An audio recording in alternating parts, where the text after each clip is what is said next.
Hello, takulandirani kuno ku Mabena Studio. Tabweranso ndi uthenga wina wa mtumiki wathu Twaibu. Mverani uthengawo komanso mutumizire achibale ndi alongo kwina kulikonse kumene ali, kuti nawonso amvere. Tili mu nthawi ino yotsiriza. Akudalitseni Mulungu wakumwambamwamba masanano pamene ndikukumbutsidwa ngongole yakufotokozera kuyankha kwa nkhani yokhuzana ndi mayina a m'buku la Chiheberi original ndi mayina obwera ndi Agiriki komanso Aroma amene anayikidwa m'Baibulo limene inu ndi ine talipezali. Timatero pofotokoza kwakukulu kumene kunamveka kale m'maudio ajawa, nusu ya kumene tidalekezerana pa kubwera tsopano kwa Baibulo lathuli ndi mfumu James imene timayidziwa ngati King James, koma pa malembedwe timati King James Version. Mfumu James ndi amene anayesa kupeza gulu la olemba alembi amene anathandizana naye King James kupanga Baibulo la Chingerezili. Kotero pamenepa ndiye kuti pokukulumizisani ndi maudio amene takhala tikulankhula nkhani imeneyi awiri kapena atatu apita kumbuyoku, ndiye kuti ndikukupasani chithunzithunzi chakuti nzinenero zitatu zodziwika bwino: Chialamaiki, Chiheberi ndi Chigiriki, mchimene olemba buku la Chingerezi ankayesa kumatengera zimene zimapezeka m'malembedwe a zinenero zitatuzi. Choncho chinenero choyamba cholemba mawu a Mulungu chinali Chiheberi. Ndiye kuchokera mu chinenero chimenecho tili ndi mayina amene timatcha kuti a original chifukwa akuchokera ku chiyambi kwenikweni kwa alembi amene adalankhulana ndi Mulungu pomvana kulemba mchinenero cha Chiheberi.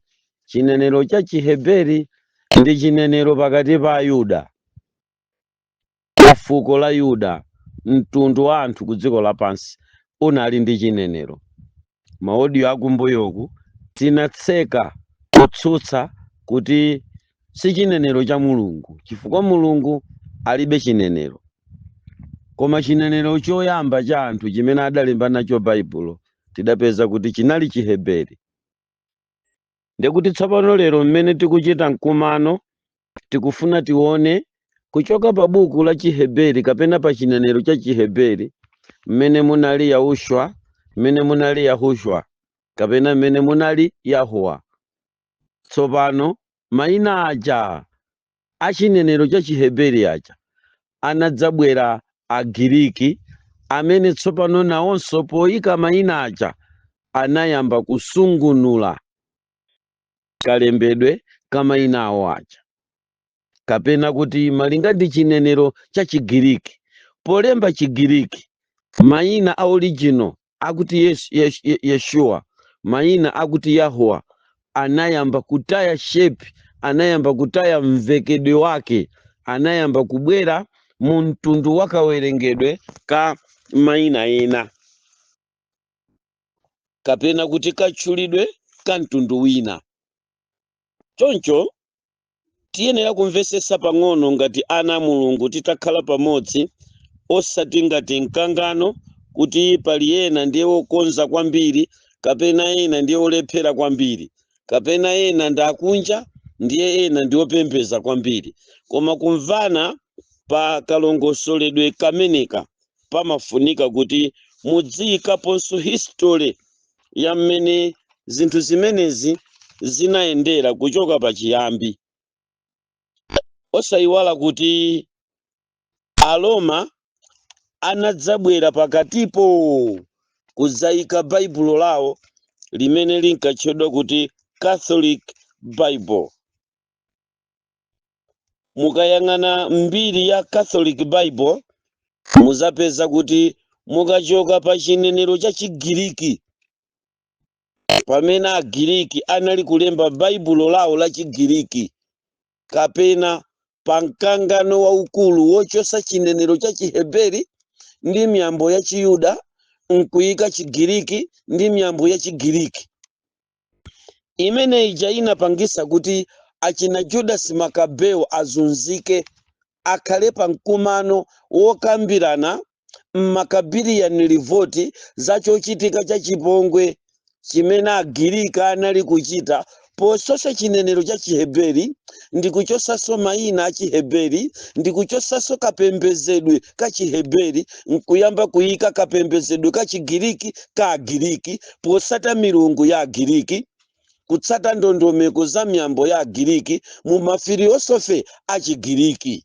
Zinali zovuta kwa Ayuda amene anali ngati mbewu patasala zaka 165 kuti Yesu abwere. Nkhani iyi tidayikumba pang'ono tikuyibwereza.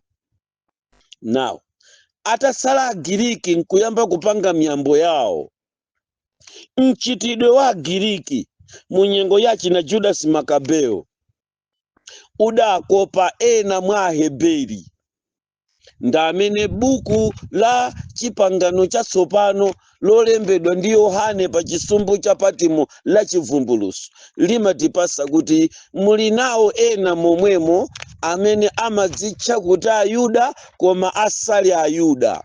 Mukukumbukira bwino nkhani imeneyi. Muli nawo ena momwemo amene amadzitcha Ayuda koma asali Ayuda. Chinachitika nchani? Kasakaniza sopano wazikhalidwe za Chiyuda ndi Chigiriki unachita spaki pakatipo apo. Ndiye kuti inu ndine kuti tiyambe kumvana bwino, ndikutengeni ndikupachikeni pa spaki pamene pana yaka electric blue pakati pa Ayuda ndi Agiriki. Tamverani. Bible likutipasa chivumbuluso chapter chake cha nambala 3 verse nambala 9 pa electric blue pa mkumano wa Ayuda otsalira amene anakumana ndi kukokololeka kwa chinenero cha Chiyuda kupita ku Chigiriki ndi zolemba za Chiyuda kupita ku Chigiriki ndi miyambo ya Chiyuda kupita ku miyambo ya Chigiriki. Kanachitika kankhani kameneka kakunenedwa m'buku limene lingati akalata opita ku mpingo wa Philadelphia. Akuti, taonani ndikupatsa ena otuluka msunagoge wa Satana. Muzichimva chichewa chimenecho. Akuzinenera okha ali Ayuda osakhala Ayuda, komatu anama taonani ndidzawadzetsa alambire pa mapazi ako na azindikire kuti ine ndakukonda. Ndikunena za ena amene ali Ayuda koma asali Ayuda. Sono kamkumano kapamene ndakupachikanipa kanabweretsa mavuto akulu kwambiri. Kanyengo kameneka tsopano ka ena otuluka ku sunagoge wa Satana. Anali uti sunagoge wa Satana anatenga nawo mbali. Kutuluka ku sunagoge wa Satana ndi kukadziphatika ku sunagoge wa Mulungu. Ndiye kamix kameneka ka otuluka sunagoge wa Satana nkumakadzitcha okha Ayuda. Agiriki anaziphatika kwa Ayuda nkukapanga mix ya chipembezo pamene tsopano anayamba kulemba baibulo limene limatchedwa kuti Catholic Bible. Linalembedwa nda Ayuda akugwa komanso Agiriki pang'ono nda Latini. Koma pokhala uku kunali koyambirira Chigiriki chili ndi mphamvu tisanafike kotheratu mu Roman Empire. Agiriki amenewo amene ananyengerera ena mwa Ayuda nkukaphatikana nda Agiriki nkukasakanikirana kukapanga mpingo wa otuluka mu sunagoge wa Satana, koma akamazinena ankazinena okha kuti ali Ayuda. Nkhani imeneyi ndisadapite patali posanthula mvemvemve za nkhani yokhuzana ndi kulekana kwa mayina a original ndi afegi obwera ndi agiriki, ndichenjeze mayahudini tonse mayahudini amene tikuyesa kubwezeretsa mayina a original m'baibulo bwino, chifukwa pakati pa ulendo uwunso wachiwiri umene tikuuka kuti tikabwezeretse chiyuda mu nyengo ya kumapeto, kugwira ntchito imene achina Judas Maccabeus anayilephera mu 165 AD mpaka na kuzafika zaka zonse zomaliza pamene Yesu amabadwa. Tichenjere kuti dziko lapansi pansi pa ziphunzitso zimene ifeyo tili nazo likhoza kutimikisa kutiphatikiza pamodzi. Mukayang'ana ndi chidwi, inu amene mwatenga uthenga uwu wofuna kubwezeretsa chiheberi chakale, musamale, chifukwa ndi mchitidwe wa Ayuda kufuna chiheberi chikhale, koma mwangozi masiku akumapeto a zaka zimene tapondazi patha kukhala chisokonezo chakusamvesesa kwa iwo amene ayenera kutenga chinthu chimenechi nkupita nacho chitsogolo, kamba kakuti mmenemo mudzituluka ena omaona kuti ndi Ayuda koma asali Ayuda.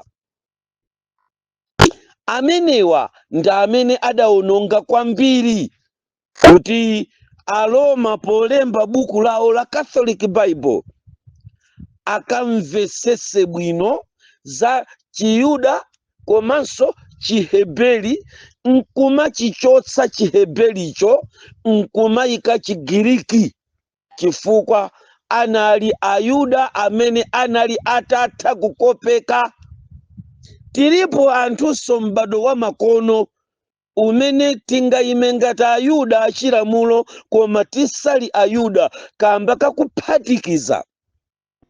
This group anthu amenewa adaponda kuwiri, ankasunzumira ku chiheberi nkumasunzumira ku chigiriki. Pamenepo anapanga kuti iwowa atuluke msunagoge wa Satana. Mukamawerenga makalata achivumbuluso choyambirira, makalata 7, muzapeza sopena pamene akunena kuti koma ndiyenera kukulavula chifukwa suli wotentha kapena suli ozizira. Pamenepa akufuna kutipasa chithunzithunzi ichi.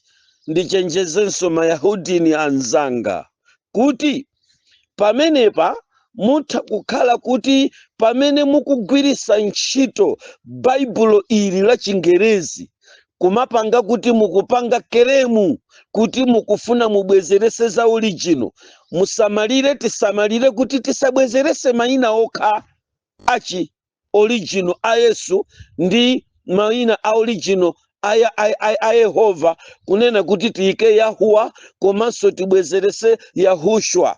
Basi nkulekera pomwepo, ayi tingakhale ofunda, chifukwa malemba ena amene amapanga baibulo kukhala mawu a Mulungu si mayina okha awiriwa, ayi ndi zolemba zimene mayina awiriwa ananena, zimene pozilemba zimenezi zalembedwa mu Chigiriki, zalembedwa mu Chingerezi, zina zatengedwa ku Chilatini, ku mipingo kapena ku anthu amene ife tikuwatcha amafano mapegani aja. Now ngati tinganene kuti tikonza mayina okha osakonza the entire Bible, ndiye kuti inu mupezeka ofunda pakati pa nyengo ya m'bado wa makono pamene mukulimbana ndi chiphunzitso chofuna kukonza mayina a original. Anzanu adakodwa, adapachikika pakasipaki kena kake kaka mukukamva panoka kakuti m'malo mwake amakhala kuti akutuluka ku sunagoge wa Satana koma akufuna akapange chiyuda. Munimvesese statement imene, mukufuna tibwerere ku chiheberi koma mukutuluka ku sunagoge wa Satana. Motani zimene mukugwirisa ntchito zinazi zili mu content yoyenera ya chiheberi?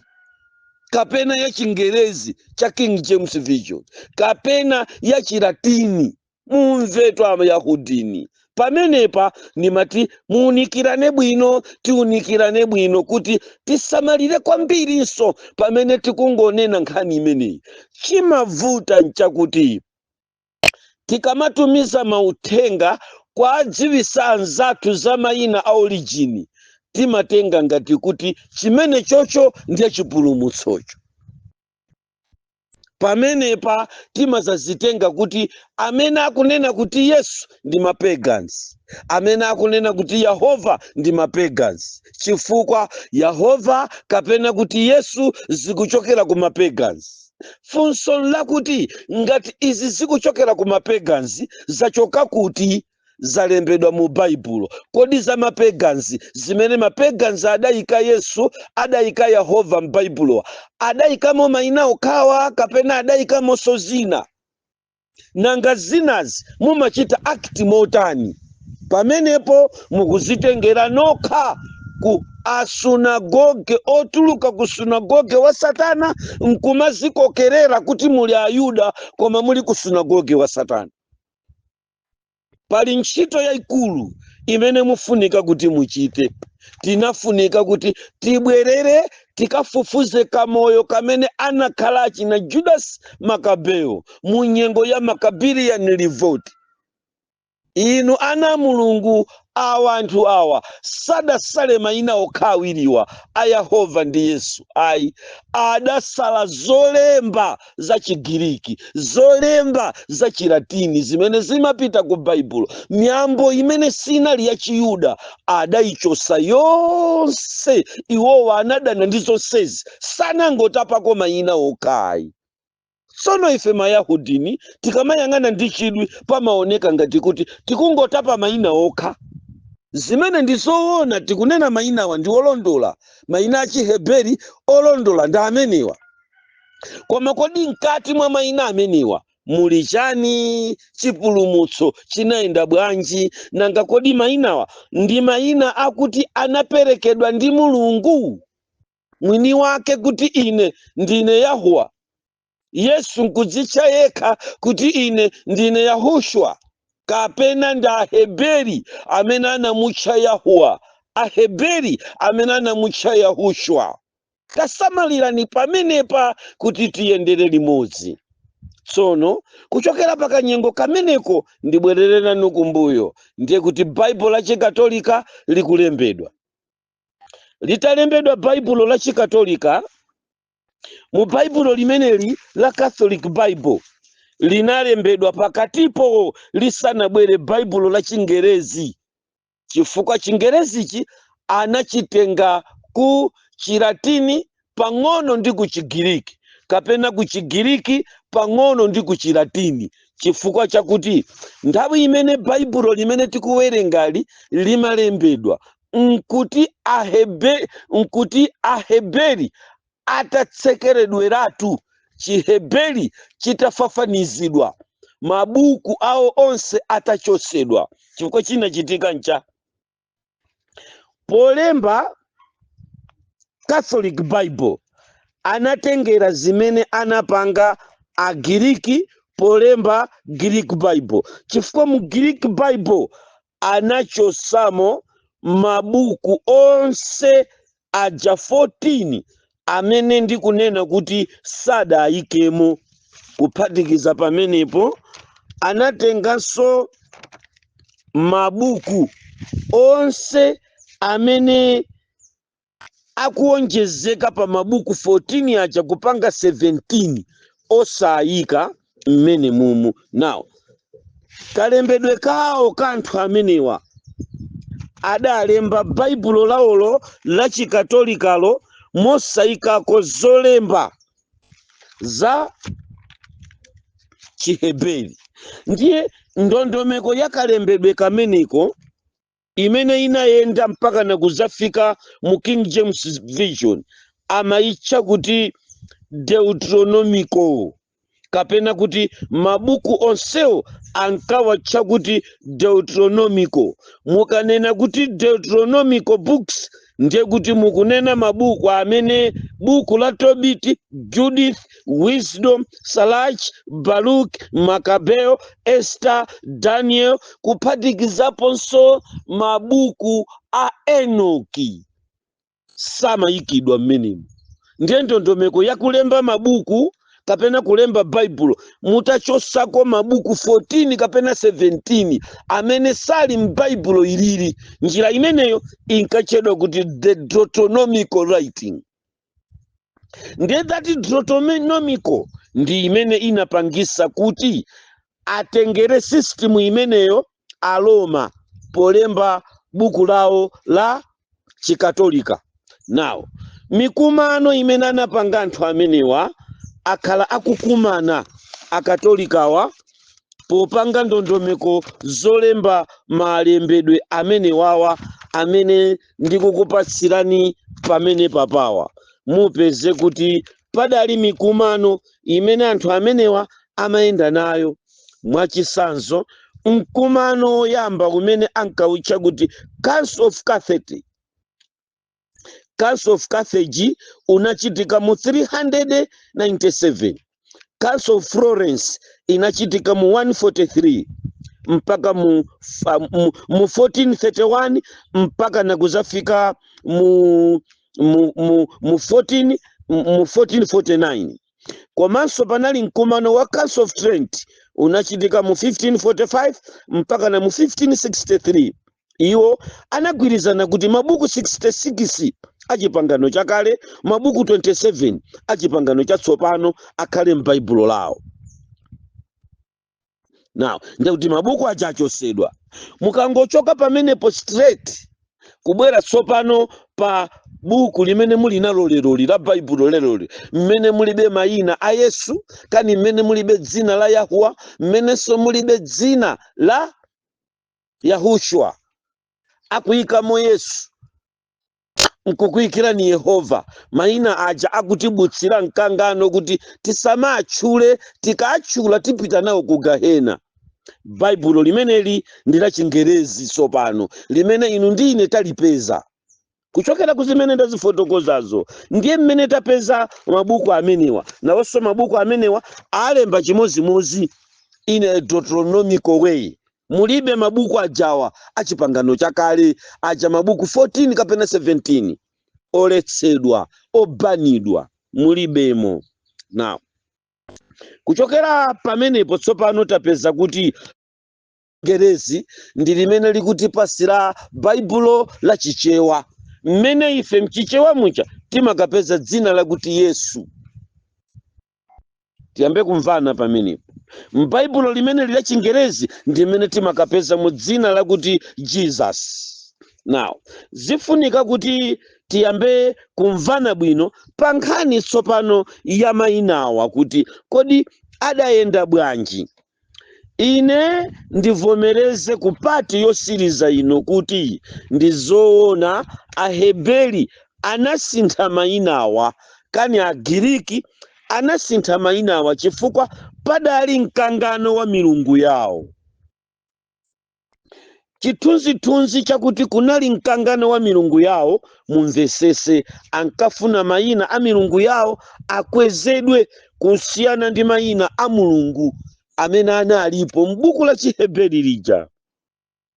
Koma tukafukufuku ozama kwambiri ndi wakuti kazembedwe kake kazinthuzi kadachitika pamwamba mwakulankhula, koma mkati potsata chinenero sizidali zotayana ndi zimene zinali mu Chiheberi. Mwachisanzo, dzina la umwini la Yesu likuchokera mu dzina lakuti Yeshua limene ndi Chiheberi. Lomwe Yeshua ndi kumene Angerezi anatengako dzina lakuti Yoshua. Licha timaliwerenga lija. Now, mukapita ku Chigiriki, dzina limene lakuti Yeshua lavuta chifukwa Agiriki analibe chilembo chimene chinali cha J kapena kuti Y inzake. Now, iwowa malomwa ya Yeshua kuyikapo y ankagwirisa ntchito chilembo cha ero ndi amayika kuti leswas.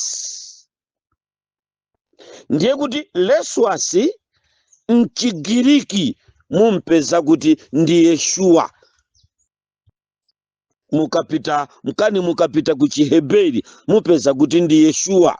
Iwowa chifukwa chakuti chinenero chawo sichikwapasa y chimapasa ero ndi anayika kuti leswas. Ndiye mukatenga leswasiyu payekha munzunguze mwike poteropo anali kale agirikiwa ali ndi mulungu wawo amene ankamutcha kuti Jezuzi.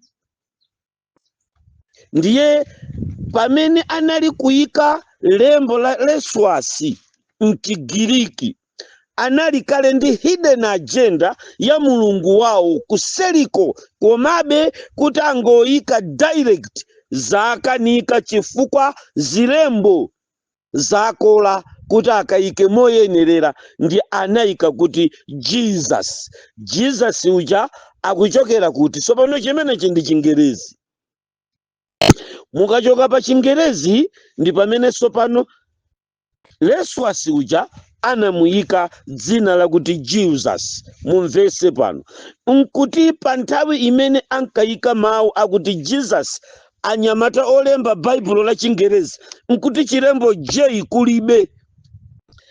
Awa ndi amene anayikirira tsopano kuti completely achite Jeuzuzi wawo uja pokayika the letter J imene mpaka na nthawi ya King James Version pa alfabetiko yawo imene anayitenga ku Chiheberi imene anayitenga ku Chigiriki padalibe J uja. Munyengo yonseyi Yesu anali pansi pano. Tsopano ndinene kuti nanga nyengo imene Yesu anali pansi pano zinthu zinali bwanji mpingo? Mukalitenga baibulo lija la Chilatini kaya la Chiheberi la Chigiriki kaya, koma mutengera Roman Bible kapena kuti Catholic Bible, pamene amalemba Catholic Bible musayiwale kuti tinali kale ndi alembi a baibulo la chipangano chatsopano amene timadziwa kuti Mateyu. Koda amenewa ankalemba motani? Zolemba za Mateyu, Yohane mukuzipeza lerozi zinalembedwa ndi kagulu kameneka ka anthu 40 kutapako atumwi ophunzira Yesu anchipangano chatsopano. Iwo wapolemba ankalemba Chialamaiki chimene ndanena kuti Chialamaiki ndi khazeni wa Chiheberi.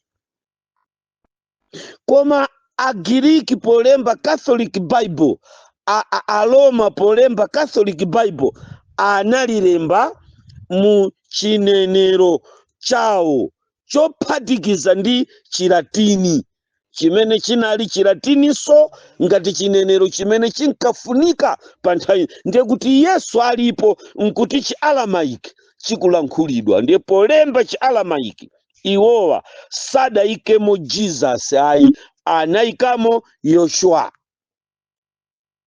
anyamata aja. Koma posabwera mabaibulo tili nawowa anachosa y ndikutiyikirako J, amene J ankafunitsitsa kuti ayike Jeuzuzi wawo uja. Koma tuzonsezi zimene ndikukuwuzanizi ndi mikangano yochoka ku wanthu, sizikusintha chilichonse za Yehova, sizikusintha chilichonse cha Yahuwa, sizikusintha chilichonse cha Yoshua. Ndikubwera kutsogoloku mpingo wa Mulungu kuti tiyambe kumvana kachetechete. English inayika Jesus chifukwa anaberako ku Chilatini. Now, koma atayika Jesus adadzayika kutsogoloko mawu enanso amene ankachokera ku Chialamaiki, ankachokera so ku Chigiriki komweko, amene ankachedwa kuti Christos. ndiye timapeza kuti Jesus Christ. Now mukapeza the word Christos kapena kuti Christ, Yesu kulibe mkuti Christos kapena kuti Christ ndi mawu achiheberi achilatini amene analipo kale amatanthauza kuti odzozedwa, the anointed. Mukapita ku Chingerezi, mukapita ku Aramaic, the anointed, mukapita ku Chiheberi ndi odzozedwa kapena kuti olemekezeka wa Ambuye, olemekezeka wa Mulungu, olemekezeka, osankhika, odzozedwa. Now chifukwa chakuti tikamapita tsopano kutsogoloku tizipeza ulosi umene unkapita ku dziko lapansi kunenera za kubwera kwa Yesu, zimenezo zinayamba kumayika kuti obwerayo adzakhala olonjezedwa mu chinenero chawo Christos. Koma mawu akuti olonjezedwa, anointed, kudauka ena anthu amene adadza vala mayina onsewa nkumadzicha Christos.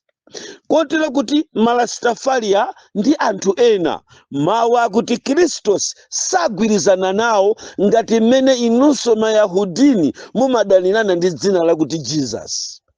Chifukwa iwo amadziwa kuti Christos adali munthu amene ankatchedwa kuti the anointed one.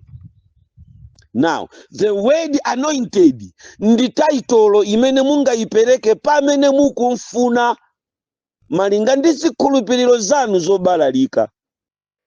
Koma Baibulonso nalo pamene linkanena za kubwera kwa Yeshua ankanena kuti ameneyo adzakhalanso the anointed one. Sono tiyambe kumvana. Koma monsemu mmene tikudusamu ana Mulungu, mulibe chochita chilichonse chimene chiposere nkhani imene ndiyambe kukuwuzani panoyi. Tiyeni tsopano tipite ku buku la Mateyu, tikampeze Mateyu ayambe kutithandiza kuthetsa mkangano wa mayina kapena kuvomerezana nane ine Twaibu Ahmadu Hamidi Ali kuti mayina amene timatchulawa omwe tibanena kuti nda original sadachokera kwa Mulungu koma ankachokera ku zinenero. Sakumva munthu mukati Yeshua ndi origin ya chinenero cha Chiheberi, not the name from above. Kumwamba sadamutche kuti adzakhala Yesu, adzakhala Yeshua, Yehoshua. Ayi, sadanene kuti adzakhala Yeshua iyayi. Yembe kundilondola. Koma chinenero cha Chiheberi ndi chimene chidamutcha Yeshua. Tili limodzi kayana Mulungu. Buku la Mateyu liyambe kuthetsa mkangano. Mkangano huu uyambe kuthapa mutu wakuti Yesu alibe dzina. Ndithudi nteradi tiyeni kumalemba. Yesu alibe dzina. Ngati angatchedwe Yesu, azungu akonda kumutcha Khristu. Ngati inu mungamutche Yesu mchichewa, mwakonda kumutcha Yesu. Na wanyamata nzanga akunchenga ku Saudi Arabia anakonda kumutcha kuti Isa bunu Mariamu. Palibe cholakwika. Ndi mayina ochokera ku zinenero. Koma kumwamba sikudachoke mayina amene mukwatchulawa. Mayina amenewa ndithu nteradi panganika fukufuku akuchokera mu origin ya zinenero. Basopo mungayambe kulemekeza zinenerozo ndi kumaganiza kuti nchinenero chimene Mulungu adalankhula. Tililondole Baibulo tipeza kuti Yehova kumwamba, Yahuwa kumwamba, Yeshua kumwambako, Yesu kumwambako alibe dzina. Sakumva munthu limene lidachoka kumwamba. Ngati ali nalo ndi dzina limene inuyo munampatsa. Koma kumwamba sadampase dzina. Tiyambe kuwerenga. Tiyambira pa buku la Mateyu chapter la number 1, tiwerenge verse number 25. ikuyamba ndi chonchi. Ndipo sindziwa iye kufikira atabala mwana wace namutcha dzina lace Yesu. Muyambe kuwerenga kuchoka pamenepo. Ndani akulemba zimenezi tsopano? Awa amene adalemba baibulo la Chichewa ayamba kupereka dzina koma lochokera mu anthu. Koma tiyambe kupeza uneneri. Mupite kumwamba chapter chake cha nambala 1. Tiyambe kupeza verse nambala 19 kapena ndingoyambira verse namba 18. Akunena kuti ndipo kubadwa kwace kwa Yesu Khristu. Zikandakuwuzani zija dzina lakuti Yesu tikulitenga ku Jesus Chingerezi, Khristu tikulitenga ku Chiaramaiki kapena ku Chigiriki kumene amatanthauza kuti odzozedwa, zimene olemba buku la talipezali analemba. Kubadwa kwace kwa Yesu kunali kotere. Amayi wace ndiye munthu yedwe mmenemo. Tifikeni pa vesi nambala 21. Ndipo anabala mwana wa mwamuna ndipo udzamutcha dzina lace Yesu, pakuti iyeyo adzapulumutsa anthu ku machimo awo. Zimenezi zolemba wanthu m'baibulo limene. Silinapezeke dzinali kuchokera kumwamba ayi. Verse 22. Ndipo zonsezi zinakhala kuti chikachitidwe. Tsopano muyambe kumvana nane. Chonenedwa ndi Ambuye mwa mneneri kuti onani namwali adzayima nadzabala mwana wa mwamuna ndipo adzamutcha dzina lace Imanuelu. Bwerani pafupi dziko lonse lapansi timvere nawo tsopano chinthu chimenechi. Timvere nawo chimenechi. Tichimvesere ndi khutu mopanda kusogoza chipembedzo chanu, mopoza kusogoza chikhulupiriro chanu. Tingobwera chikatikati cha malemba. Mwaona mayina onse ali kuntunda kwadzatchedwa Yesu, adzatchedwa chani, mupeze kuti zimenezi ndi zimene olemba baibulo la china King James Version ankalemba pomayika mayina aja amene anatenga potenga baibulo la Chiroma kubweresa ili la King James Version tikuliona lero, potenga zolemba za Chilatini kuzibweresa mu baibulo tikuliona lero, atachosa mu Chiheberi chija. Koma tsopano apa akutipasa the origin ya zimene zidachitika mwa ulosi. Ulosi udati bwanji? Ndipo zonsezi zinakhala kuti chikachitidwe chonenedwa ndi Ambuye mwa mneneri kuti onani namwali adzayima na adzabala mwana wa mwamuna ndipo adzamutcha dzina lake Imanuelu. Ndilo kusandulika Mulungu nafe. Mukangotenga the word Mulungu nafe, tsopano muyamba kupeza kuti tikubwera kwa Yesu uja wakanika mneneri. Kodi mneneri ameneyi anali ndani? Mneneri ameneyi anali Yesaya. Yesaya ndi amene analosera zakubadwa kwa mpulumutsi kutsogolo. Sadamutche dzina la Yesu, sadanene kuti adzakhala Yeshua, sadanene dzina lililonse la zinenero zimene inu mungazichemerere kuti ndi za original. Iye ananenera kuti iyeyo alibe dzina, adzangokhala ndi title yotchedwa Imanuelu, kuyitanthauzira kuti Imanueloyo ndi Mulungu pakati pa anthu. It's a title. Chimenechi chiyambe kukupasani chithunzithunzi kuti Yesu analibe dzina, alibe dzina mene ankachoka kwawo. Iyeyi ndi Mulungu. Chifukwa chimene akuonekera ngati palibe dzina, sakumvatu munthu kutere kwa kuti alibe dzina bwanji, nanga sibuku lanena kuti palibe dzina lina lopasidwa pansi pa thambo limene munthu ayenera kupulumuka nalo. Mwa anthu, kuchoka pa anthu amene anayamba kupereka mayina anthu. Mukuyiwala kodi Adamu anapasidwa ulamulo opereka mayina a zinthu zonse zimene tili nazozi, ndipo mayina adachoka kwa munthu, sadachoke kwa Mulungu. Kwawo kumwamba kunalibe dzina mmene ankabwera, anabwera wopanda dzina kubwera ku dziko lapansi. Koma anthu amene anapeza dziko lapansi ankapereka mayina ku zinthu. Ndiye zinthu zimene zinali ku dziko lapansi ankatengera moyo wa Adamu, mwayi wa Adamu, mdalitso wa Adamu umene anapasidwa ku munda wa Edeni opereka mayina ku zinthu. Choncho Yesu anali nawo mmodzi mwa anthu amene anthu adali ndi mwayi opereka mayina, osati kumwamba. Kumwamba anabwera ndi taitolo ya chifumu, ikunena kuti bwa tayibwerezeni,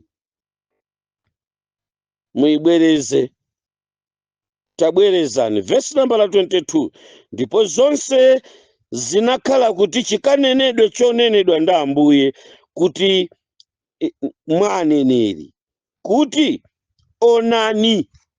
Tiyeni ku buku la Yesaya chapter number 7.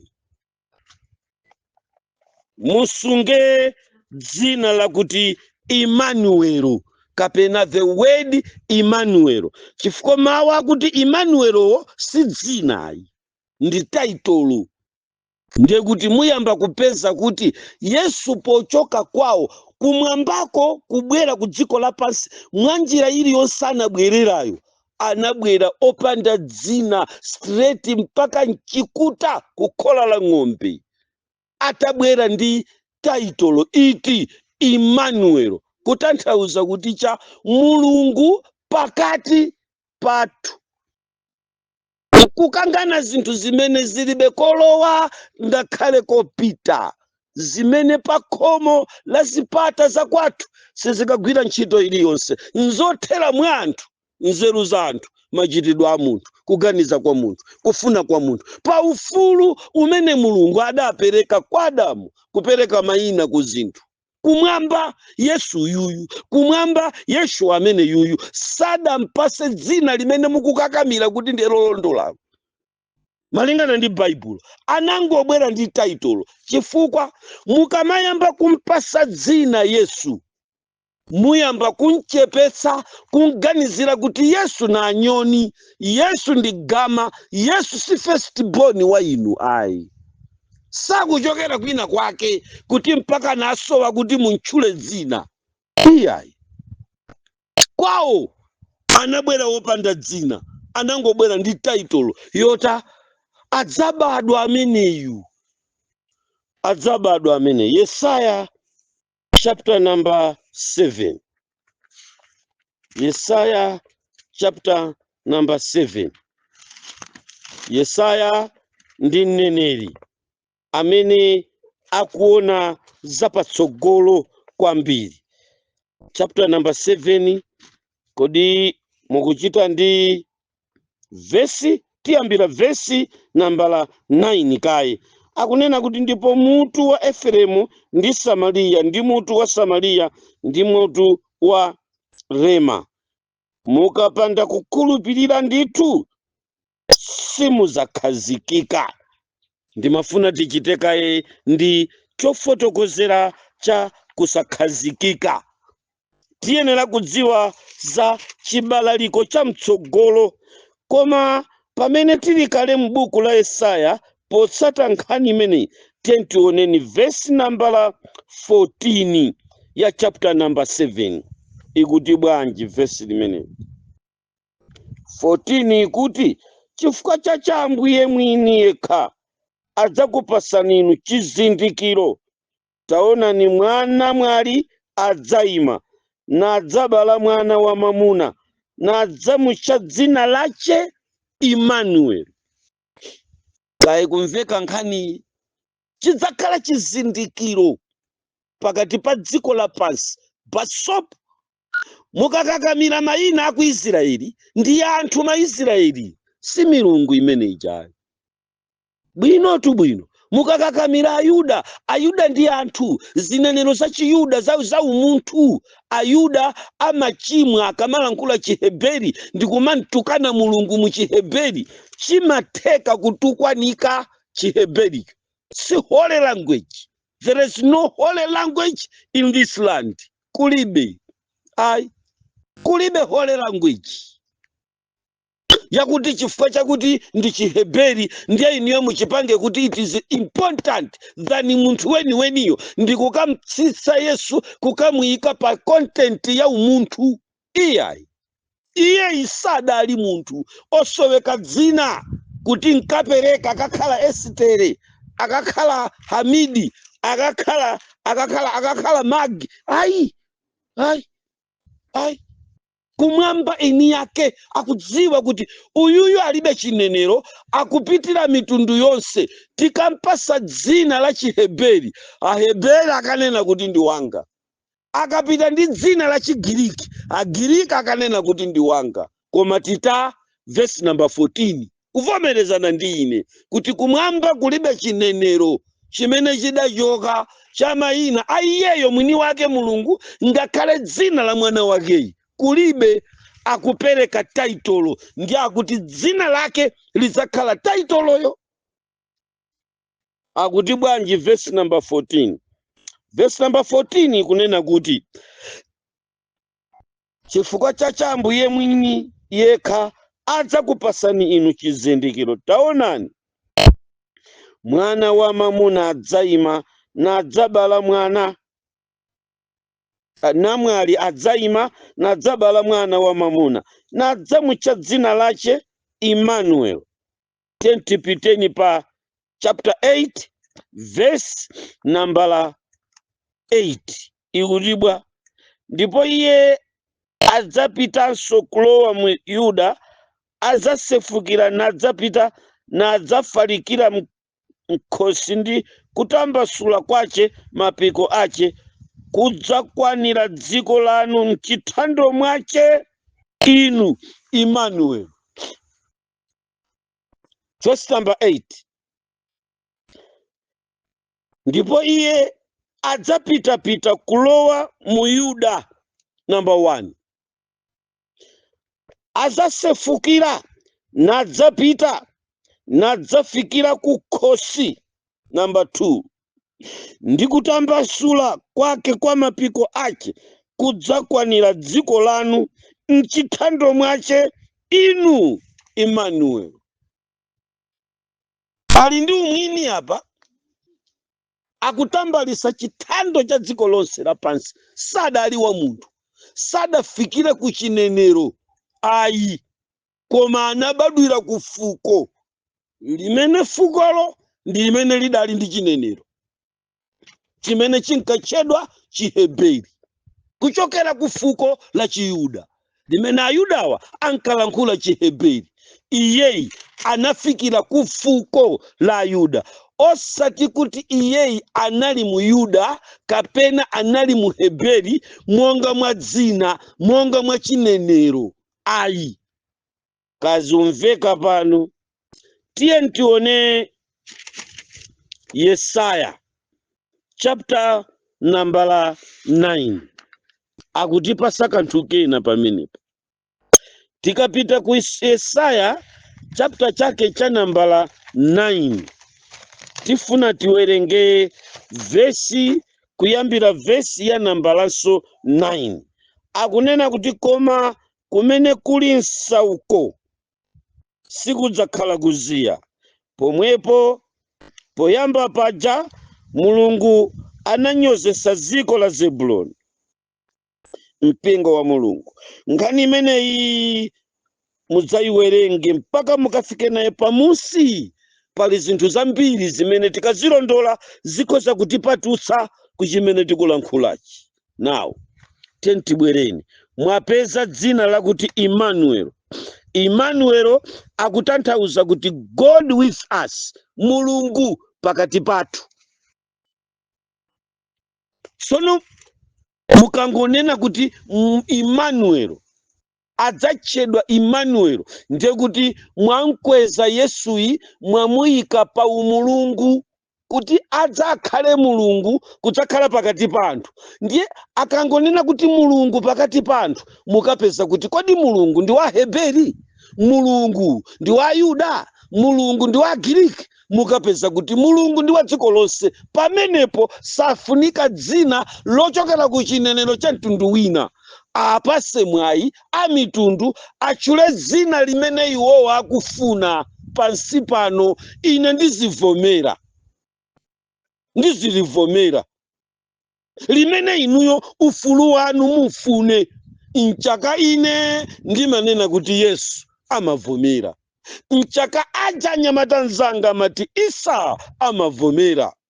Mukapita kumeneku, mukapita kumusi chakuja, mukapeza kuti Juzu amavomera. Mukapita kwina akakuza ndikuti Jiu amavomera. Mukapita kwina akakuza ndikuti Isha amavomera. Amavomera dzina limeneli, amadziwa kuti akunena ineyo. Ife amene tidali kuchipembedzo chija, pamene timayenda mdziko limeneli, popita pamodzi ndi ziwanda, tamverani, tikapeza aja akuchula dzina lakuti dzina la Yesu tuluka, tinkanjenjemera, ziwanda nkutuluka. Muli ndi umboni okwanira kuti lero anthu ambiri anamasuka kuchokera ku Yesu womutchula mchichewa, mpaka munthu anapulumuka chifukwa ndi mulungu pakati pa anthu, osati chichewa pakati pa anthu. Kazumveka, ndi mulungu pakati pa anthu, osati Chingerezi pakati pa anthu. Ndi mulungu pakati pa anthu, osati Chiheberi pakati pa anthu. Ndi mulungu pakati pa anthu, osati Chigiriki pakati pa anthu. Mpaka liti anyamata sukulu mudzaleka kumva chimene Bible likunena? Mpaka liti? Mpaka liti anyamata ophunzira mudzakangana zinthu zimene mulibe nazo mzimu ndi vumbulutso? Mpaka liti? Yesu, tamverani pano, ndi taitolo, ndi mulungu pakati pa anthu. Kotero kuti ine ndingakupaseni chithunzi chamene ndikumdziwira kuchokera ku chipembedzo changa chakale mpaka chipembedzo chinacho. Kudzafika pano ndimangodziwa kuti ameneyi ndi Emmanuel, ndikupezeka kwa mulungu pakati pa anthu. Now, ngati mulungu ameneyi akapezeke kwa atumbuka, akatchedwa mchitumbuka, ndi mulungu pakati pa atumbuka. Amene akakapezeka kuchingoni, ndi mulungu pakati pa ngoni. Akakafika kwathu kuchiyawo, ni Isa pakati pa yawo, ndi mulungu pakati pa yawopo. Mukapita kumusi uko kuzinenero zambiri mpira na inu nkanati ndiyale pano zinenero zamene Yesu amatchulidwira mu malanguage okwana 3922. Amachulidwanso ka 3922 according to chinenero chakumenekoko. Iyeyi ndi mulungu pakati pa anthu. Mwalimva pano Baibulo? Izi ndi zimene analosera. Ndi chifukwa chani ife sitimakakamira kuti Yesu iyi ndi Emmanuel? Tinaphonya pa nkumango kakamira zinazi kuti iyayi koma lokhonza koma ilo leni ndilija. Ayi kaya, mutafuna leni ndiye bora mutamanena kuti iyeyi musamantchule zina lina ndi Emmanuel. Sinanga ndi izi zikunenedwa, analosera ndi Yesaya. Now, kolingana ndi ulosi wa Yesaya, ndimafuna kuti kuyankha kwangaku ndikumalize lero kuti Yesu, kodi munena kuti Yahuwa, kodi munena kuti chani? The content ndi yakuti ngati chimene mukuchitacho mwayitanitsa mulungu ali pakati panu, iyeyi amakhala mulungu pakati panu, sasinthidwa chifukwa chakuti niyo mwanena kuti Yesu mtengo, kapena mwamupasa dzina lakuti muzina la dambo, kaya nzina la chani. Iye ayana inu, tamverani, mayina anabwera chifukwa cha munthu.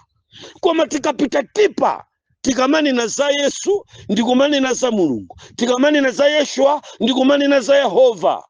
Amene wawiriwa, Yeshua, Yahuwa, mundimve makosana ku dziko lonse lapansi, alibe umwini. Mayina amenewo si umwini wa iwowa.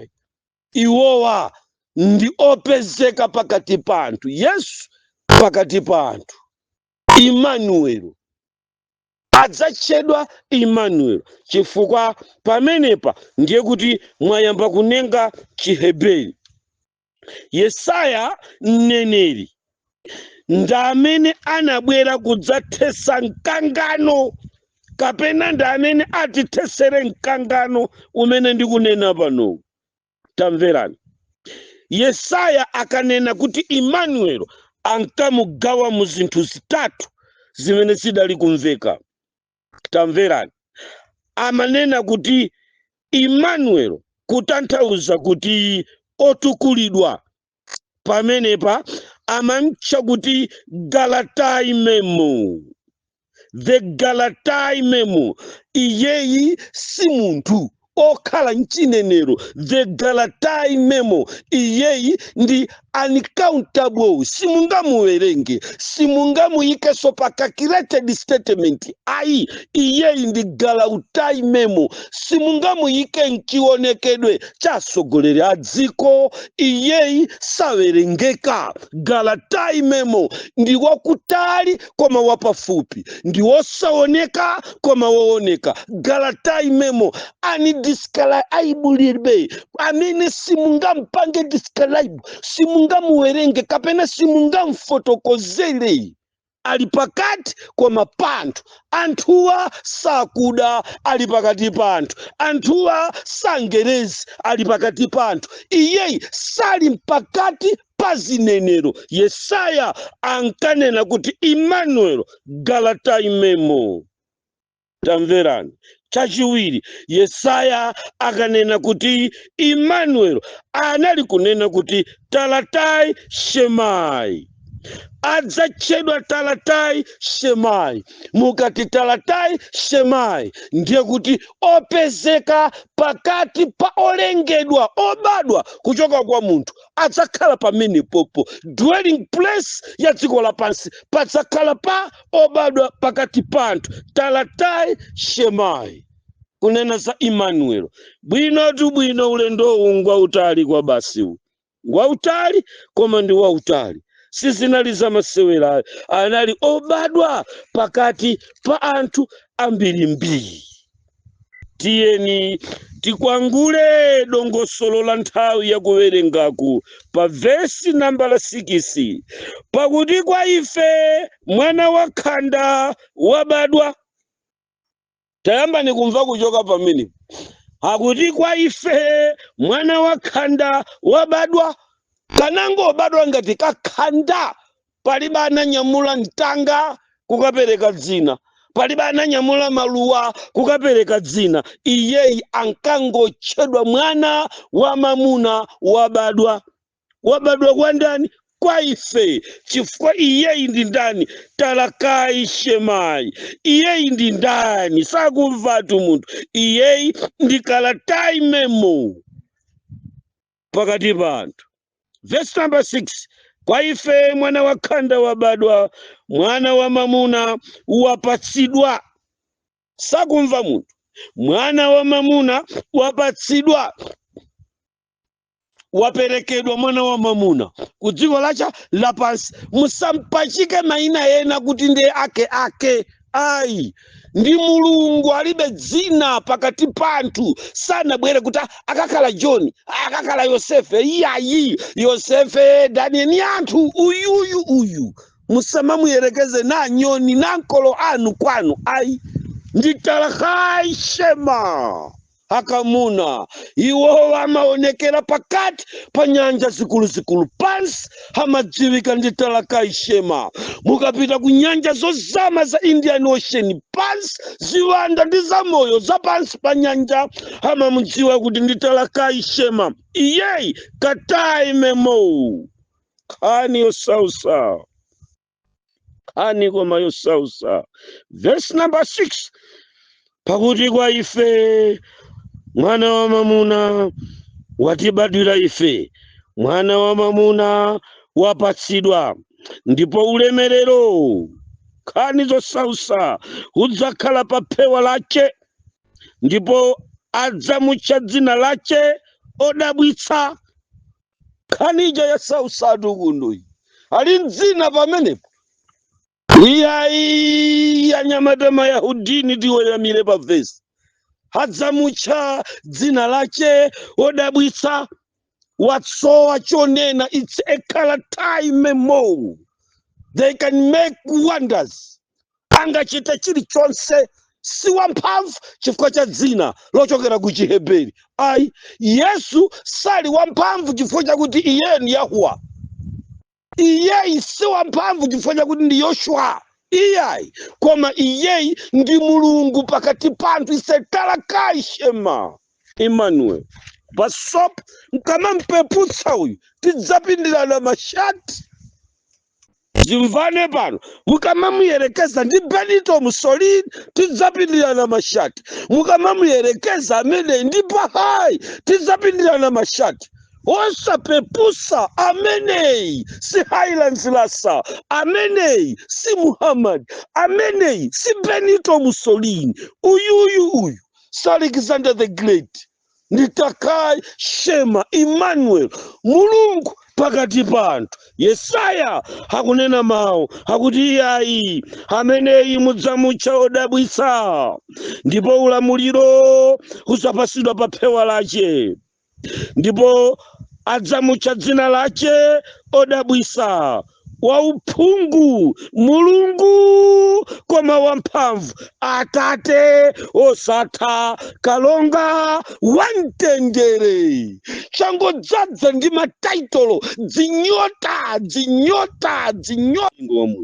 Kalonga wamtendere. Verse number 6. Pakuti kwa ife mwana wakhanda wabadwa, kwa ife mwana wa mamuna wapasidwa, ndipo ulamuliro